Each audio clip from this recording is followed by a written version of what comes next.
Tandaan mo yung formula ng power. Work overtime, no limit. Spotlight mo, nagti-flicker na kahit anong gawin mong pilit. Kaya bagay lang kay GL tong patay, sindi kong gimmick. Ganyan talaga pag yung punyetang karera mo nag-short circuit. Kada tapak ng yabago, digital surround sound. Power trip ang aabutin ng kalabang loudmouth. Pag paningin ko'y nagdilim at power ay nag-shutdown. Patay tong current every round, parang rotating brown out. Kaya anong panaman itong idol nyong umaasta na bida? Kung isang comeback lang ng power, buhay agad yung liga. Kaya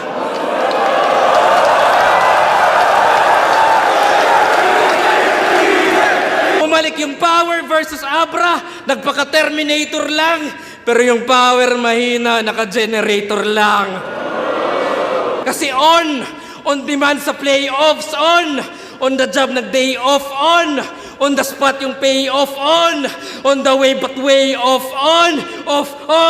Simple ba yung twist? Pero sure to shocker na sa simpleng pagsiswitch, control yung power. Power!